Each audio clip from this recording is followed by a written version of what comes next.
Shall I be looking at you or the camera? You look at me. All right. Would you mind just telling us your first name? I'm Ryan. Could you tell us a little bit about your childhood?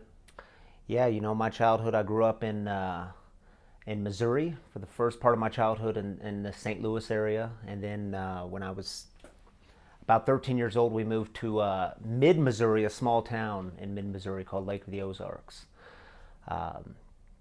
I grew up with primarily in a life of privilege. I grew up in a family of faith, a Christian home, Christian environment. But before that, my parents got divorced when I was 5 years old, and it was one of those really ugly divorces that formed and shaped me throughout the years, and it stayed ugly for lots and lots of years. In fact, through my mid-20s. And so it caused some tension inside my heart. It caused me to ask some really big and deep questions at a young age. It caused some insecurity in me at a young age. And so life wasn't always easy. As a child, I always felt like there was this weird piece that felt like I didn't belong. From the time I was a really little kid, I remember that feeling. It was the feeling of like I looked around a room and it felt like you all went through a class and learned how to do life, and I missed that day. So I had these big questions, and man, you all know something I don't know, and how'd you know how to do these relationships? How'd you know how to do life? And so what that did is it instilled a lot of fear in me as a kid. And then, growing up in mid-Missouri, I found a place of belonging in my high school youth group in a little church there. And it was a place where I learned that I was a leader. The leaders there taught me leadership skills, and they told me that I belonged. They trusted me with other people. And it was a really important time in my life, those high school years, because my brother, who was 3 years older than me, he was an alcoholic and drug addict.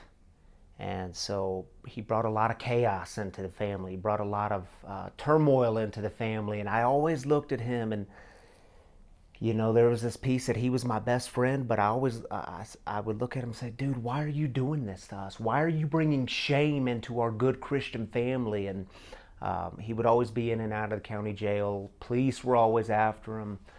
And so I would sneak out of high school some days, sneak out of the lunchroom and get in the car and drive a mile down the road to go visit him in jail, behind that glass, and he's in that orange suit. And I would just remember the pain it caused in me as a kid, as a teenager. And why are you doing this to us? And, he got clean and sober. He got clean and sober when I was in high school. And I left. Should I keep going with the story? So I left high school. I wanted to be, I knew at the age of 17 I wanted to be a pastor. I wanted to do for other people what was done for me, kind of giving that sense of belonging, that sense of connecting with a God who I didn't totally understand, but I knew that it was good. So I left Missouri and went to Michigan, this small Bible school up in Michigan. And it was a place I had never been. I was just going to get training, and I went kind of on an act of faith, really a leap of faith. And I was there for 1 month, and my mom called me, and she said, Ryan, you need to come home. Your brother Brandon's just been killed in a car accident. And so he relapsed, and in that relapse, he got behind the wheel of a car and died that night. And man, that forever changed my life. How so? Because in high school I got this label of being, I was the good kid. I was the person of faith. I was a leader in the high school youth group. And when I heard that morning that he died, man, I was so pissed off at God, because I had this view of God, this image of God, that God was going to always, things were going to go our way if we prayed hard enough, if we read the Bible enough, if we gave our life enough, things would ultimately go my way. And so when my brother died, it was like this major act of betrayal that God could do to me. How could I trust you and this is what you do? So I hated God. I became, in my mind and in my heart, I became an atheist. But I couldn't let anyone know that because I was scared of disappointing people. So I had all this tension inside my heart, all this shame that I didn't know what to do with. And by the age of 19, addiction really started taking a hold of my life. And that was never supposed to be me, because that was my brother. He was the bad kid. He was the, and I say bad in quotes. He was the one always in trouble. He was the addict, not me. But man, when I would put alcohol in my body, or if there was other things around, I would take those substances too. But it had a way of bringing me ease and comfort. It had a way of saying, oh, this is what it's like to have those feelings I want to avoid. They just kind of go away. They take a back seat. That shame takes a back seat. And so it started, man, I lived for many years battling addiction, hoping no one would find out, hoping no one would see who I really was, hating this God that I had given my life to because I couldn't trust this God.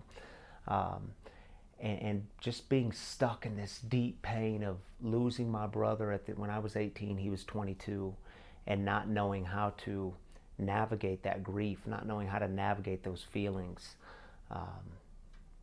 It changed my life. Did you still hold on to that dream to be a pastor, or did your dreams change? Yeah, before I wanted to be a pastor, I wanted to be a rapper. Fourth grade, I wanted to be a rapper. By the sixth grade, I wanted to be an NBA basketball player. Both those things didn't work out, so I'm a pastor. I gave up that dream, but it was also the only thing I ever knew. So I think this is what people talk about when they talk about a calling. Like, it's a calling and a passion. Even when that thing goes away and it gets covered up by some darkness, it was still there. It was like that drum was beating, even though I had no freaking clue what to do with it. I left Bible school and I came back home and I made a mess of things. And that was back in Missouri. Then I decided on another whim, I'm going to come out to this place called Colorado. I'd always loved Colorado. I came out to go skiing and snowboarding as a kid. So I moved out here and I finished my biblical studies degree because it was all I knew. And I was like, man, I got to get a college degree and finish something. And after, when I graduated there, I went to seminary. And the plan was I was not going to be a pastor, but I was going to be a professor. I could do the classroom thing. I didn't want to do any sort of ministry thing because that demanded too much of my heart stuff, but I could go teach other people. And in the classroom, I had kind of this second salvation experience where my mind was being expanded, my worldview was being expanded, and I thought, man, that's what I want to do for people. I want to bring them into that world. But man, at the time, my inner life was still a wreck. I was still battling alcoholism. I got a DUI at the time. In seminary, that's where my drinking career really took off. And this odd thing happened where I could be deep in addiction, but I was also getting good grades. And I was writing good papers, and I was reading books. And so I'm learning and expanding. And I had kind of this experience my last year of seminary where I came back to what I would call my first love, which is the people and being with the people, and not just doing the classroom thing, but journeying with people. But even with that, and this is why I talk a lot about the God who is always with us, because my faith has taught me that no matter what we're going through, even when I'm living in darkness, even when I'm running away, that God is still with me. And it's not a God who's waiting to shame me and waiting to do punishment and waiting to, get some vengeance on me, but it's a God who's always welcomed me home, inviting me to come back home to a place where all things can be restored. And so, right out of college, I got married. And my wife's name is Tammy, and she's been a rock in my life. For the last we've been married almost 17 years. And we had one little girl in 2010. Her name is Selah, and when Selah was about the age of 2, she'd be hitting me on the head. I'd be passed out on the couch. She'd be hitting me on the head. She'd be asking Mom if I was alive, what's wrong with Poppy? She would think I was dead and I was passed out. Then we got pregnant with our second little girl. Her name's Shiloh.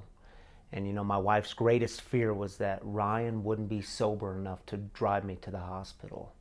And so I was living this life again, wearing this mask. On the outside, I had things together. On the outside, people saw Reverend Ryan, being a pastor of a church, having a family life. And on the inside, I hated myself. And I had this thinking of, I hope no one ever sees who I really am, because if they really see me, they won't want me, they won't like me. And that's how I lived my life. If they really know who I am, they're going to turn on me. So, things got bad enough. When my wife was 9 months pregnant, she came down the stairs. I was passed out on the couch. And it was 6 o'clock on a Monday morning, because Sunday nights were like my Friday nights. I could drink the way I wanted to drink, took Mondays off. And she came down the stairs and she was holding an empty liquor bottle. And this time she had tears in her eyes. And she found that bottle. I had bottles hidden all over the house, but with tears in her eyes, she said, "What are we going to do?" And it was this really powerful, profound moment in my life, because she might have said it 100 other times, but I heard that word "we." And I thought, man, I'm not in it alone. And that was always one of my greatest fears. If they find out I'm going to be alone, they're going to turn on me. But she said the words "we." And that was the day. That was January 7th of 2013. And it was my first day of sobriety, and I haven't had a drink since January 6th of 2013.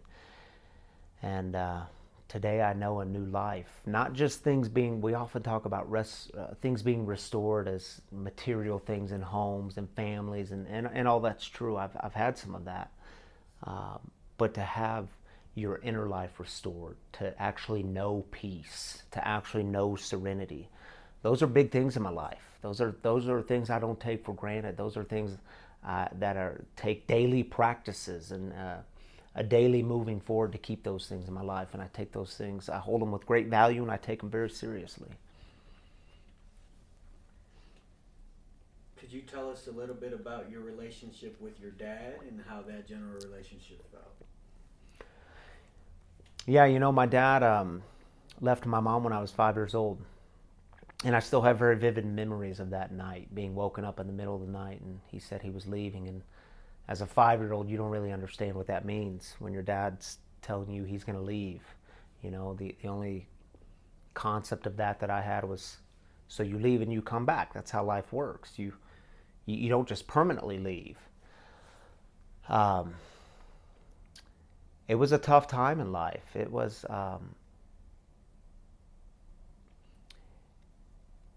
created in me big questions as I got older, even of what does it mean to be a dad? What does it mean to make a commitment in a marriage? When we have 4 kids now,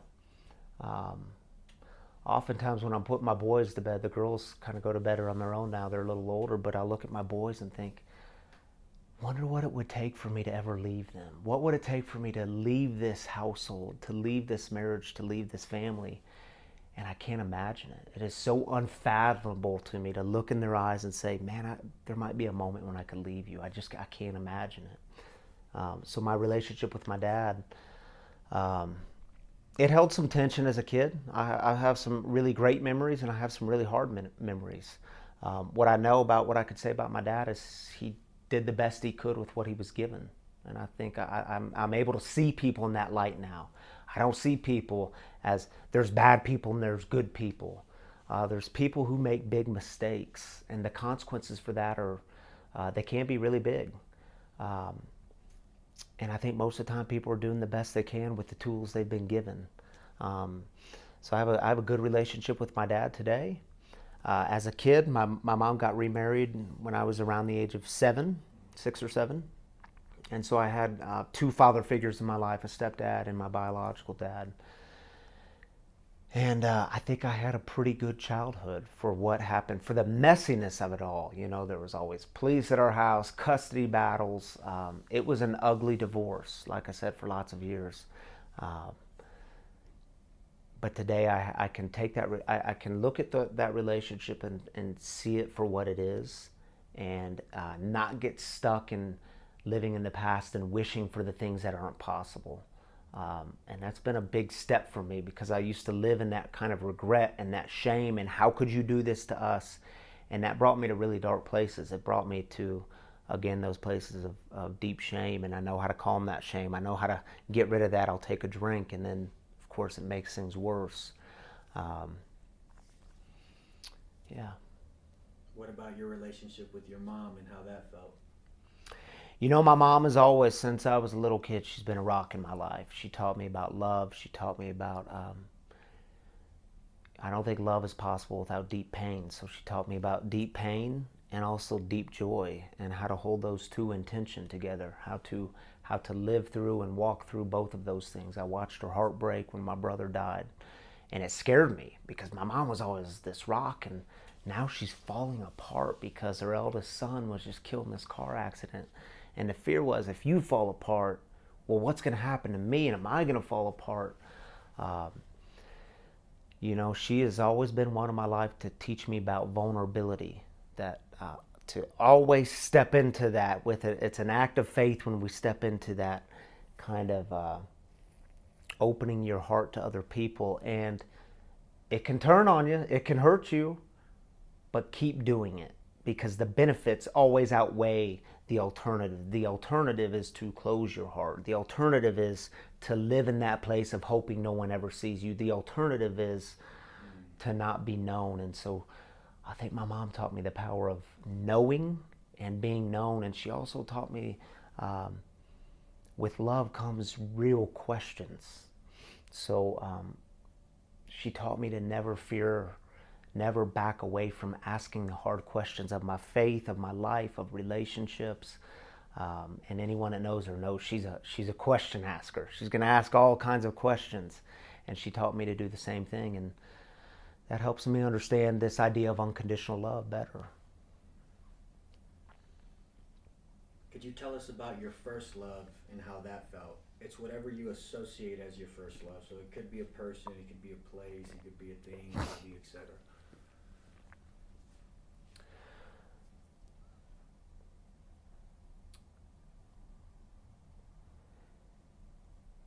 You know, I guess it would be hard to describe my first love. Some of my earliest experiences of love, my grandpa played a big influence in my life. And in high school, when life was hard for me, relationships never came easily for me. They tended to come with a lot of tension, and if you know anything about the Enneagram, I'm an Enneagram 4, so I can have these really high highs and these really low lows. Um, my re- my relationship with my grandpa, who I called Pawpaw, being at his house, he lived in the same town, and I could be on the way to school and I could drop by his house, and sometimes I'd be late for school, sometimes I'd skip school that day, but it was the place where I felt this kind of safety and a place where I could totally be me and be totally accepted. And I had such a deep fondness for my grandpa and the relationship that we shared together. He taught me the value of being still, the value of he would turn the TV off, he'd turn the radio off, and he'd open up the screen door and he'd say, now we're just going to be quiet.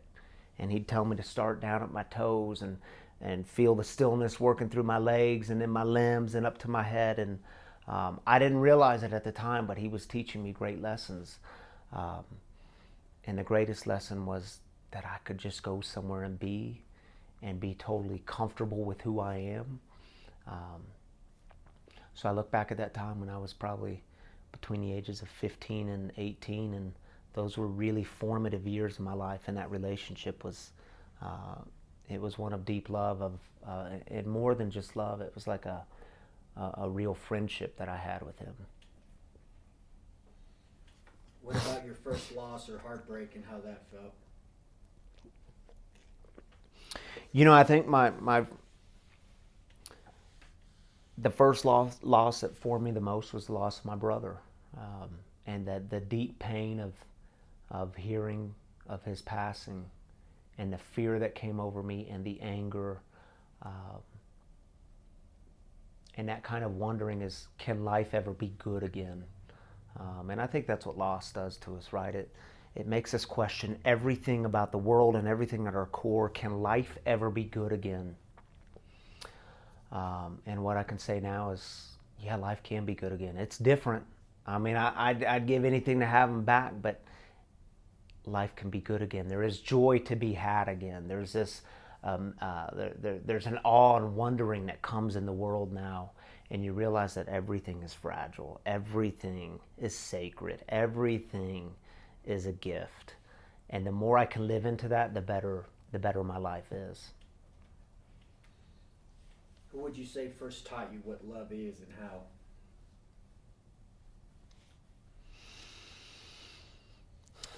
You know, I think I'd go back to my mom for that. She taught me what,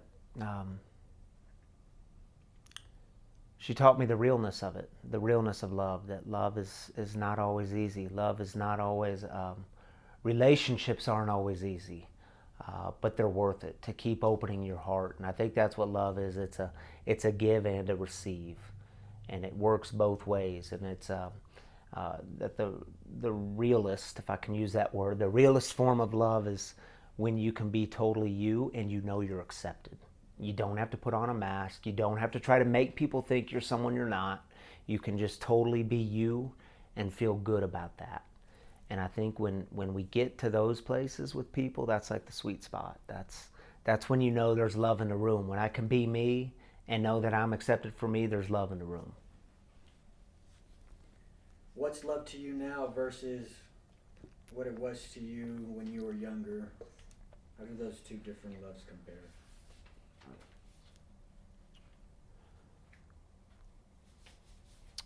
You know, I guess as I go through life, I realize that I think it just keeps getting deeper. I don't know that it's any different. It just keeps getting deeper, and you realize how good love is. So when I had kids, like I remember thinking, this is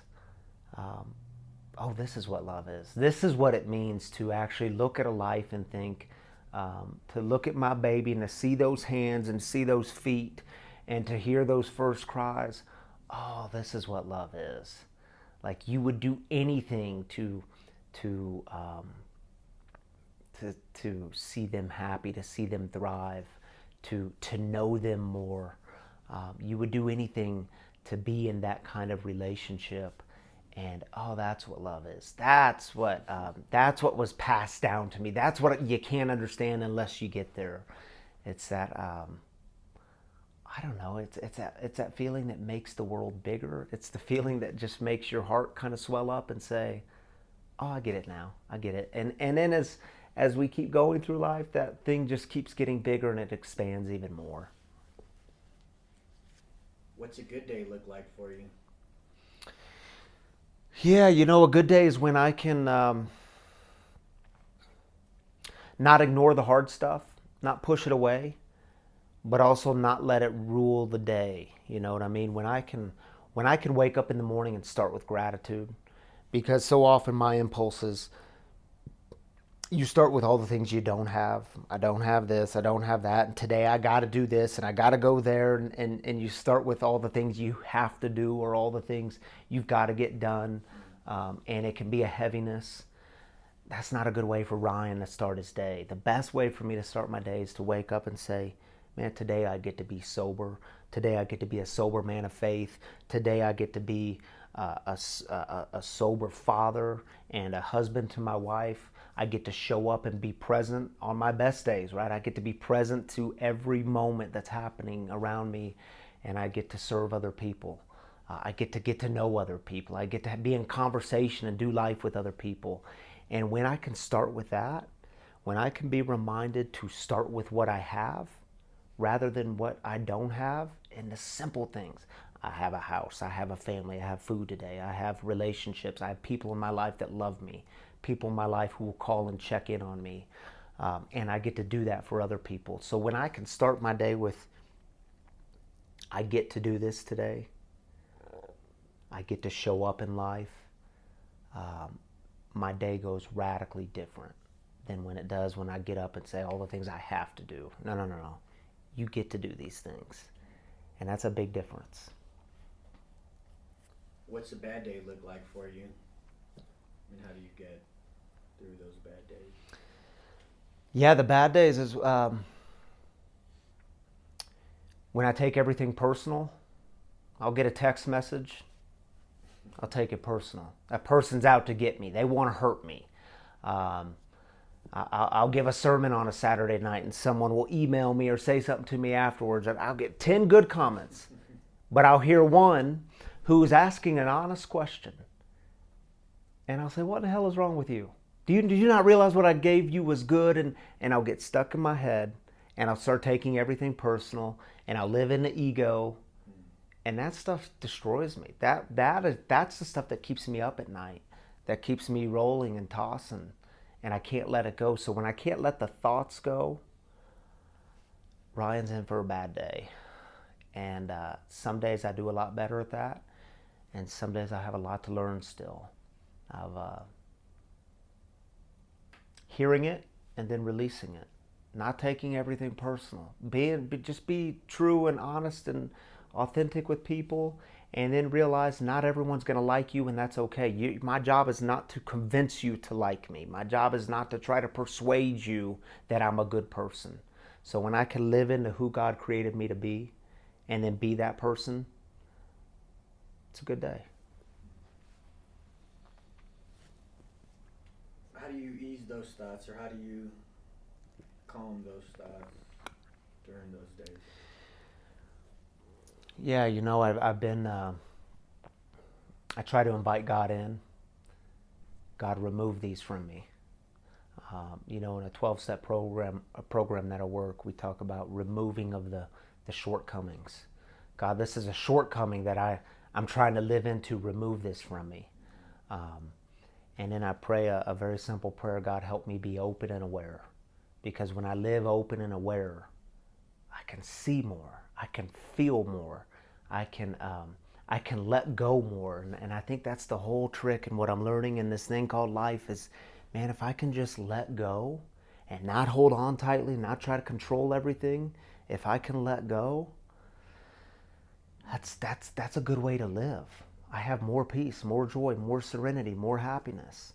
And then God gives us these amazing people around us, so I can actually pick up the phone and call someone. I can reach out to someone. And it's amazing what happens when we take a life of service seriously. Like when I get stuck in my head and those thoughts, I'm going to take everything personal. I'm going to let it rule me. If I can say, all right, how can I serve someone today? And usually it's pretty simple. It's not going out to change the world. It's making a phone call. It's showing up to a meeting. It's sending a text message to someone, letting them know how valuable they are. Like if I can get out of my head and get into someone else's heart, that's a great way for me to let go of those thoughts. Does it feel scary to let go and let God and to release that control and to truly trust that the good will happen? Yeah, dude. That's the scariest work I ever do. Because I want to control everything. I want to, I wrote the play and I want to control the actors in it, and I want the scene to unfold exactly as I think it should unfold, because of course Ryan knows best. So what happens when we release that control, when we live with an openness, is it's a great act of humility. And humility, it's always a hard thing, right? Humility does not come naturally to me. Ego comes pretty naturally. Humility says, you don't always know what's best. Humility says, man, you've tried to do this before and you screwed it up. You suck at running the show. Humility says, let a greater power in, a power that I call God. Let that greater power in to start control things. So give up that control. And it's, so another word I use to think about it is surrender. And who wants to do that? Who wants to surrender? Because we're taught from kids, like, be strong, don't show weakness. Even when my brother died, the message was sent loud and clear to me from culture, be strong. And people would even say that to me, oh, Ryan, you're so strong. And I hated hearing it, because inside I was dying. Inside I was going through so much pain, but you're telling me I have to be strong. and I don't want to disappoint you. And so we get older and we think we've got to be strong. And yet I find a lot of strength in the weakness, like the moment of surrender. My greatest moment that I spoke about just a few minutes ago, January 7th, 2013, that was the greatest prayer I ever said was, God, I can't do this. I cannot. I've tried to stop drinking so many times and I can't do it. And you know, when I prayed that, looking back on it now, it's like God looked back at me and said, good. Now we can get somewhere. But as long as you think you're running the show, as long as you think you can do it, maybe you can be crafty enough to beat this. No, you can't beat this. The way out is surrender. And it's the path towards liberation. But it'll always feel like death. And yet it's the path to freedom. So we have to die to have new life. That makes a lot of sense to me. How do you use that same truth when running an organization? So knowing the things that you have to get done right yourself, that, you know, they do depend on you. A lot of things do depend on you doing the things you have to do. You know, that balance of knowing that it is God, but then figuring out what is it that you have to do. You know what I mean? Yeah. What's your part in it? How do you figure out what your part in it, and then obviously you reach a peace within that, especially trying something new. So how do you, the surrender, and then like, hey, these are the things I got to do. Yeah. Surrender and taking steps forward at the same time. And what I found in my life is a couple of things. One, when it comes to leading people, people aren't used to vulnerability. They're not used to authenticity, especially when it comes from church leaders. Some people, I say I'm a pastor, and I see it in their heads. It clicks. Oh, I know who he is. He's going to try to swindle me out of something. That dude wears a mask. I mean, we know who pastors are, right? So I try to practice vulnerability with my people. I try to model authenticity. Man, I don't have all the answers. I don't always know what's right. I do lose faith sometimes, and that's okay. God's big enough for that. I have big questions, and I hope you do too. And so to model that way, to not try to put myself on some sort of pedestal. And there's a lot of people who will try to put me up there. There's a lot of people I know who are waiting for me to fall, and they'll take a lot of, they'll find a lot of joy in that. But it's when you find your passion, when you find, and there's different words for it. I talked about a minute ago. You know, whether it's a passion, a calling, a drumbeat, whatever that thing is, and then when you live into that, when you give your heart and energy to that,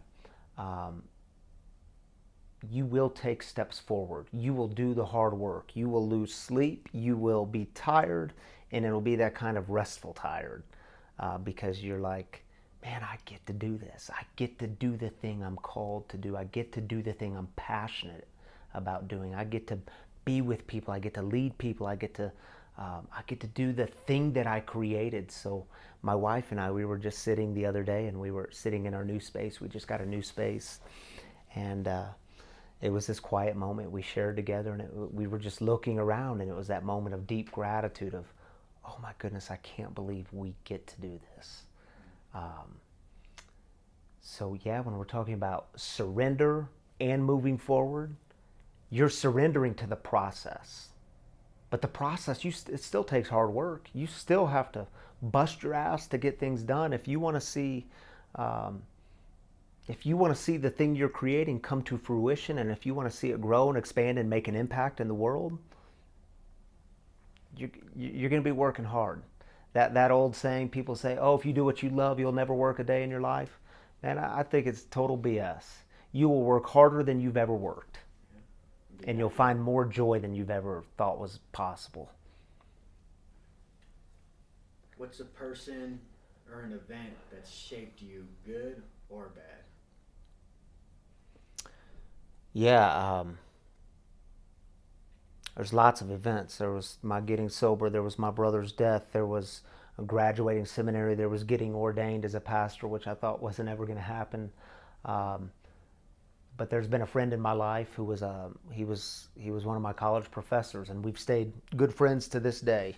I still talk to him on a regular basis, and he's someone that walked with me.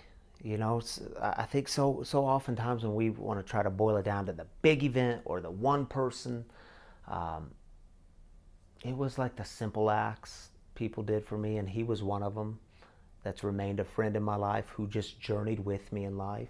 And he was there, and he taught me, um, again, this theme in my life that questions were okay. He taught me that being angry at God was okay.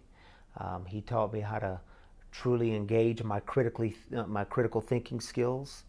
Um, when my grandpa was diagnosed with pancreatic cancer and was essentially given a death sentence, um, I called him. His name is Dr. Tom. That's what I called him at the time because he was my professor, so he was doctor. And I said, Dr. Tom, my grandpa wants to meet you, and he lived out in San Diego. And um, I said, I know it's a weird request, but he's going to die soon. He's not going to be here long, and he really wants to meet you. And the first words, I'll never forget it, he said, my calendar's cleared. When are you coming? And so it's just been a friend in my life who has shown me kind of what sacrificial love is, what friendship is, and someone who's just journeyed with me through things that were really difficult, um, and who I could truly say made me a better man. Still makes me a better man to this day. What inspires you? You know, stories inspire me. Stories inspire me.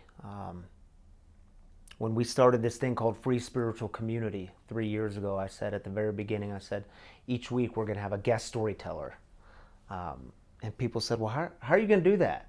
There are 52 weeks in a year. You're going to run out of community people, you know? And I said, no, each week we're going to have a guest storyteller because I'm not the only one up there doing the talking. This experience has got to be shared, and it can't be a single voice. And so each week I get to sit with someone, and most of these people, I don't know very well. I'm getting to know them, and I get to hear their story, and I get to say to them, hey, this Saturday night when you share, you get to give someone hope. So I want you to look into the camera, or I want you to look out into the community and be reminded that you are giving hope to people who are barely hanging on. So the more honest you can be, the more real you can be with your story, the deeper you can take us into the darkness and the light, the better it's going to be. And it'll be better because someone out there, and you may never know, they may never come up to you afterwards and say it, but someone out there is going to resonate with what you've said. And you are saying to them, me too. I know what you've been through. I've felt that. I've been there. Not with everyone in the room, but there will be someone. And your goal is to speak to that someone. And when people do that, it's always inspiring to me to see people just take off that mask and say, here I am. That's a powerful thing to be a part of. What's been a humbling experience for you?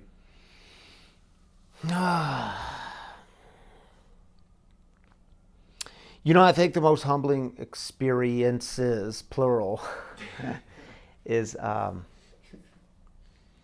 hate when someone tells me it's a good idea but not the right time.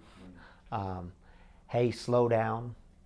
I had people when I was a lead pastor at a local church when my wife and I were starting Free, and man, this vision was so strong and the passion was so intense. You know, I was gung ho, and I had to have people come to me and say, slow down. Don't forget to bring the people with you. You can go and do it alone, but it's going to be much better if you slow down and bring the people with you. And so that whole journey of starting Free, it was a humbling experience because, again, I had to realize Ryan doesn't always know what's best. You know, sometimes this kind of gung ho attitude of I'm gonna go get it. We're gonna go fast, and we're gonna go strong, and we're gonna go hard. Well, it's humbling to realize, one, you can't do it on your own, and two, you don't have to do it on your own.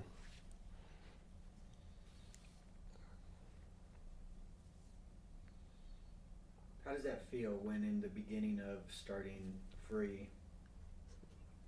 I mean, you know, I know what it feels like to have a vision and pursue it, and it kind of follow the vision, follow the feeling to it. If that's not God, I don't know what is.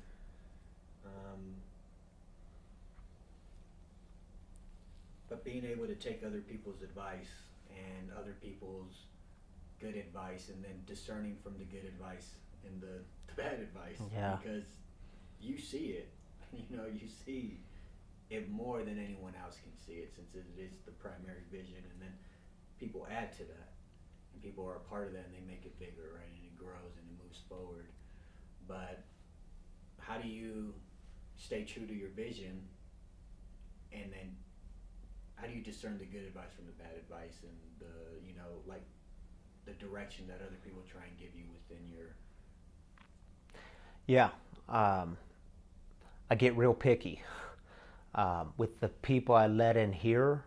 When it comes to that, when it comes to the vision, it's not everybody. Mm-hmm. So at the beginning, I had to get real clear. These are the people I'm going to seek out for advice. Anytime you start a new thing, there are always going to be those people who say, man, you can't do that. That's crazy. Stay with the old thing. You're comfortable here. You know how to do this. You got a good salary. Why would you leave this? You don't know how to do this new thing. Well, of course I don't know how to do it. I've never been there. That's why I'm doing it, right? And so I had to, there were some voices, and their faces are so clear in my head. I won't say their names. But there were some voices I had to decide they don't get a say. They don't get to sit in on the committee, right? They don't get to have space up here, because those voices will always try to fill me with fear and uncertainty, and they'll ask questions, but they're not helpful questions. They're questions that are rooted in fear, and they're the questions that'll say, well, what if this thing doesn't work out? Well, you don't think I've thought about that? Of course this thing might not work out. Like there is, and I say that to people, when you're starting a new thing, it might not work.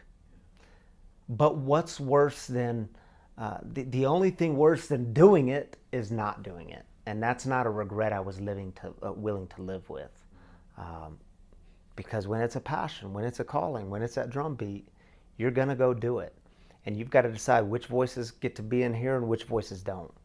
And I have surrounded myself with good people.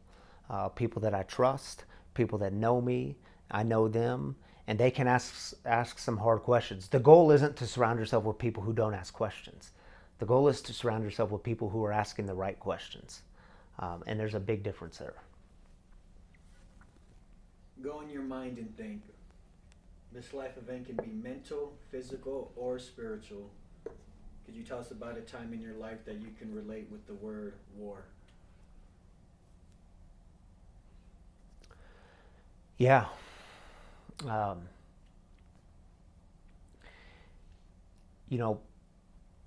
Part of the spiritual process for me was cleaning up the mess that I made. When I was active in addiction, I made a lot of relationship messes. I hurt people. Then I didn't know how to deal with the pain of hurting them, so I would hurt again. And I didn't know how to stop creating chaos. And then I didn't know how to deal with the chaos that I created, so I would just drink even more and make more chaos, right? And just live into my self-centered behavior. So the war came, and there were certain people in my life I didn't want to make amends to. I didn't want to go to them. I didn't want to own my side of the street with them. Because the thinking is, if I go to you and say the word something like I'm sorry and I own my piece, well, what if they don't own theirs? What if they don't in turn tell me they're sorry? What if they don't say all the bad things they've done? And so I had to have good people in my life, and I was at war with this. I sat on this for well over a year. God, I don't want to do this. God, I don't want, I'm not going to them, God. And I had to have people in my life remind me it is not about them. If you want to be free, you want forgiveness, it has nothing to do with condoning what they did or saying what they did wasn't wrong and it was okay. This is about you and you owning your pieces. And when you set them free, you're going to find your freedom. And man, when I could again surrender to that process, my life was my life was changed in a big way. That's the moment when I was able to make those hard amends in my life to people I did not want to go to, people who had hurt me deeply, and I could own my pieces with them. Yeah, I mean, it set me free in ways I can't. I mean, a burden was lifted that I didn't even know was there. So same type of question. Go in your mind and think. This life event can be mental, physical, or spiritual. Can you tell us about a time in your life that you can relate to the word peace? Yeah. In making those amends, that was, I was told before that I would know peace. I would have a new peace. I'm like, come on. This isn't a big deal. I'm doing this simply because it's the right thing to do. I knew a new peace in that moment. In fact, in that moment, a warmth came over me. Something I had never, people call this a spiritual experience, right? A spiritual awakening even, because my life was different after that moment. I was a different person. A warmth came over me. And it was this feeling of, this is what it's like to enter the flow of being restored. It doesn't all happen overnight. It's a process. But this is the process of giving up, dying to find new life. You don't know what's best. You just keep taking one step at a time, the next right thing, and then new life happens. And that's an amazing thing. And when I can live into that, man, that's a peace that I didn't know. My heart doesn't have to be at war. I know some people think, oh, well, this is just the way life is. Life is always hard. Life is always stressful. Your interiors are always mixed up, and you're always at war with something. I don't believe that anymore. I found a new a way of living that works for me, where it doesn't mean things are perfect. It doesn't mean you're never at war with the inside or the outside. But by and large, I don't have to live that way. Could you tell us about a truly difficult time in your life, how it felt, how you endured?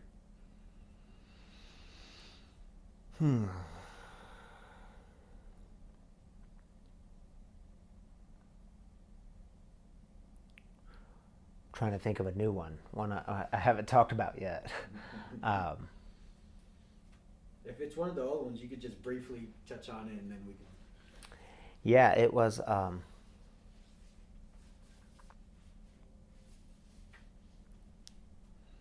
You know what I found with the whole grief process of losing people important to me, which was primarily the hardest one for me, was my brother, being at that young age, and not thinking that was the way that was going to end, because I'd prayed to this God and I was so certain this God was going to save him and he was going to go do great things. And so to hear that he died was just this massive shattering of my world. And what I know now is the only way to get to a new day is to go right through the darkness. So the only way to get to the light is to go through the darkness. And with grief, man, I tried to skip that stuff in so many different ways. And for me, putting a substance into my body was my way to skip it. I'm going to go around this. This is going to disappear one day. I'll just go around it. I'm going to go over it. I'm going to go under it. And what I know now about the hard stuff in life, and it's primarily, it usually has to do with loss. Loss of a relationship, a death, a loss of a dream. I mean, whatever that is.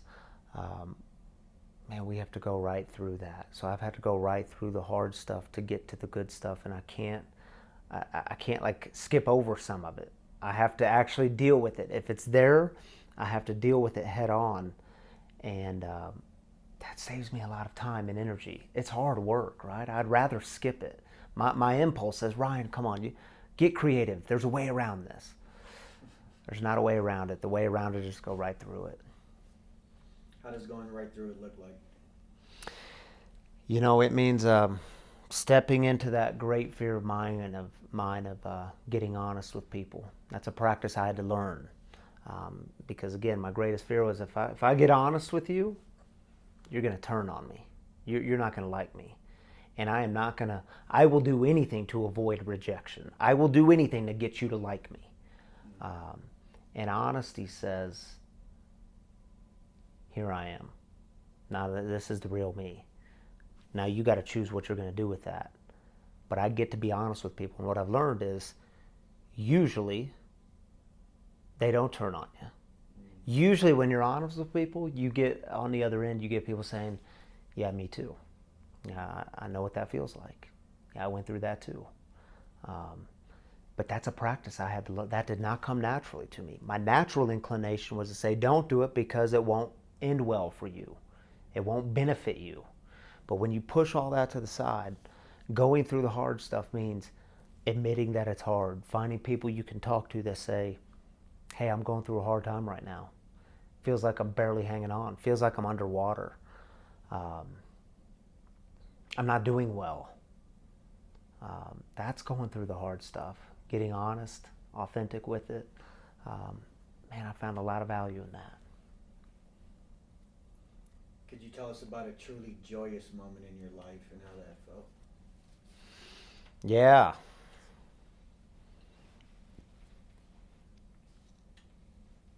You know, being in the hospital room with my first baby girl, that was a joyous moment. She was born at night, but also that night I went to the liquor store and I got hammered because I was so scared of being a dad. And I was so scared that I was going to screw it up. And I thought, man, I'm not cut out for this. There's no way I know how to do this. Then my second baby girl was born in 2013. And I remember having that thought of being next to my wife in the hospital bed and watching this head emerge, you know? And I'm fully present in the moment because, like, for the first time, I got sober in January, she was born in February. Like, it was one of my first experiences in my adult life where, like, I'm fully present for a really sacred moment. And everything was so vivid. You know, I was there for it. Like, I remember the fingers. And I remember that first cry. And I remember thinking, oh, I get to do this. And not being overcome with this fear of, man, I can't be a dad, especially for a second time. But being overcome with this gratitude of, man, I can't believe this is my baby girl. That's true. And usually for me, joy is always tied to gratitude. And they're usually simple moments. They're not always like babies being born moments. It's usually the simple moments of, oh, wow, this is a cool thing that I get to be a part of. So they're like these small daily moments that happen. What keeps you up at night?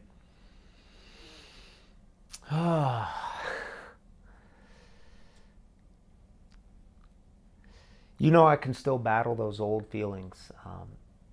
I can tell you I have them conquered today, and then they'll come up in the middle of the night of, Ryan, what are you doing? You're not good enough. You're going to screw it up. You faked it for so long. People are going to find out. And I have to remind myself, no, I'm living a good life right now. I'm living authentically. I don't have all these secrets in my closet anymore. I've lived openly, I've lived faithfully, I've lived authentically.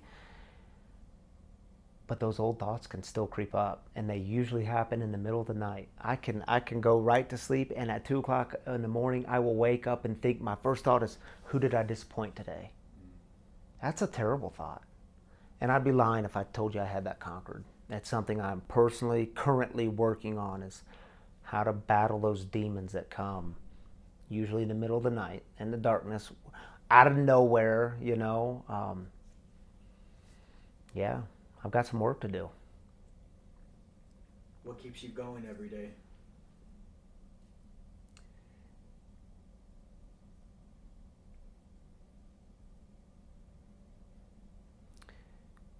You know, I'm finally at a place in my life where,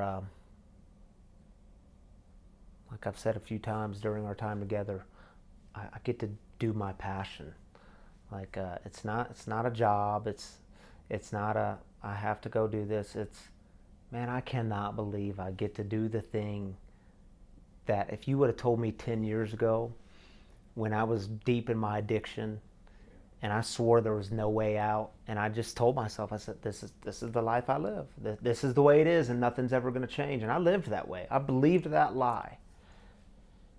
And now it's just thinking of, man, what's today going to bring?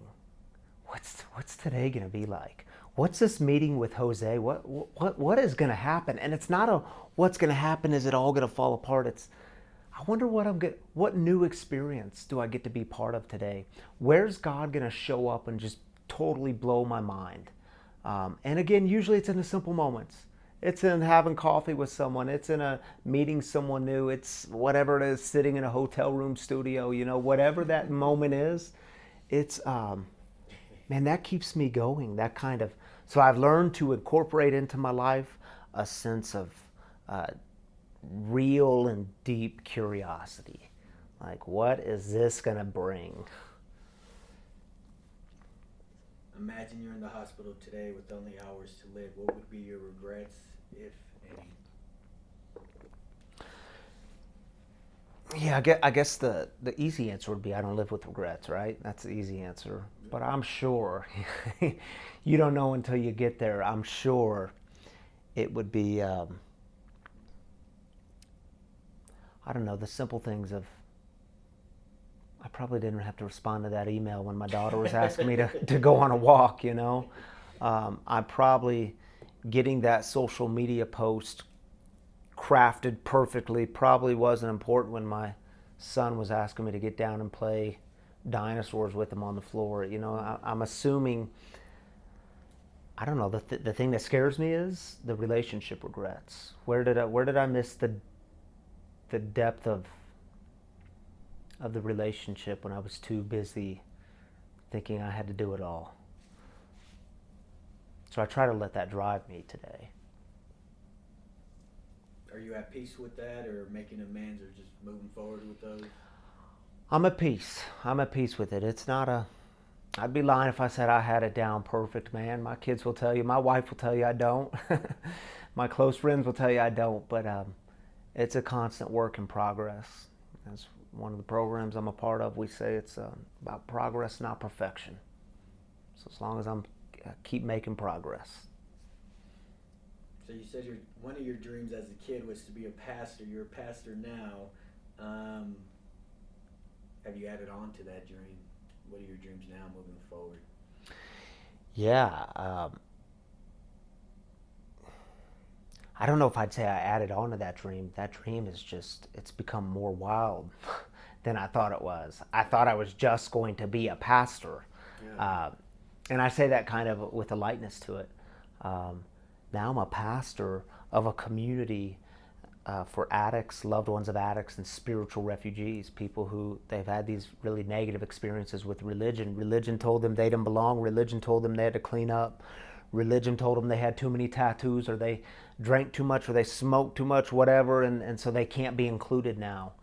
And so the wildness of this dream is I get to go to those people, and those are my people, right? I mean, they're my people. And I get to say, no. God has been with you the whole time. And you might have done some things in your life that have covered up that light that's in you, that divine light that's in all of us. You covered it up, but it doesn't mean that light went away. We just got to work through what it looks like to uncover it, what it looks like to get rid of that barrier that you put up between you and the spiritual. Because I believe we're all on a spiritual journey. We all long to be on a journey together, and we want to do it in community, but so many of us have been burned. So many of us have been hurt. So many of us have said, I don't trust people, or I don't trust them. And so I get to ask people, what would it look like for you to just trust? Not me personally, but trust being part of something bigger than you. And could it be good? I mean, what if it opens up, unlocks something inside of you that you didn't know existed? And so I'm still a pastor, but today I'm also an executive director. I've also started a nonprofit, so I'm in this weird world of it's a church, but it's also a separate 501c3. So I report to like a church world, but I also report to a board of directors of the 501. And it's a way bigger thing than I ever thought it would be, So I don't know that the dream has changed. it's kind of like I've stepped into my mojo, stepped into a Yeah. flow that God's doing, and it's like God keeps saying, "Watch this, watch this," and I'm like, "Dang, this is blowing my mind here." You know, it's a cool thing to be a part of. You're the co-author of your life story. What's your picture perfect ending? And it's not necessarily the end.